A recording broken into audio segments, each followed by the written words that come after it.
There's a complex history for this piece of property that this land sits on that's shared between the college and the town, back and forth. The land was given by Seth Storrs in 1797 to the Addison County Grammar School Corporation.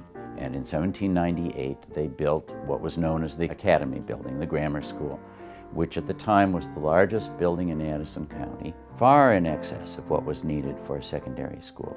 And as a result, when Middlebury College was chartered in 1800, within days, the new institution had a home. It moved right into the Academy Building, shared it with the grammar school, and then it forced out the grammar school because it was prospering. And for the next 60 years, Middlebury College occupied the grammar school. They called it East College, until Old Stone Row was finished.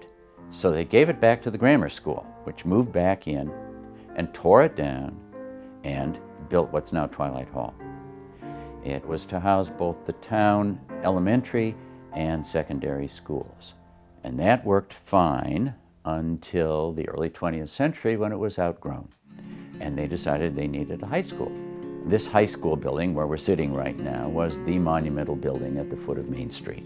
I went to Middlebury High School for 3 years. You remember social things, dances in the gym, the proms, and so on. But then in 1954, there was a fire in the high school. They boarded it up very hastily, put a temporary roof on it, moved the school back into the basement and the first floor. Things were pretty chaotic because of the fire and the repairs, which they did very quickly.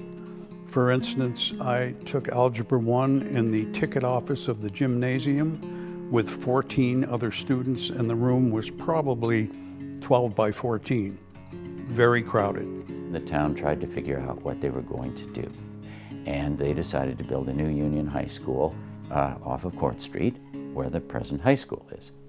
Then what to do with the buildings. And they decided they ought to just move the municipal offices into the stub of the old high school. You know, my memories after, when it became the town offices, were paying taxes, voting, town meetings, and 50 years ago, I applied for our marriage license.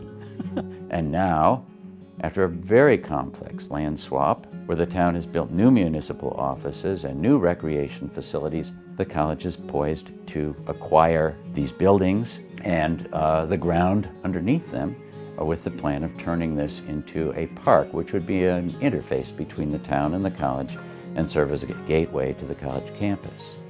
And at that point, the college, in essence, will be reoccupying its first home, coming back to where it long held forth as the East College.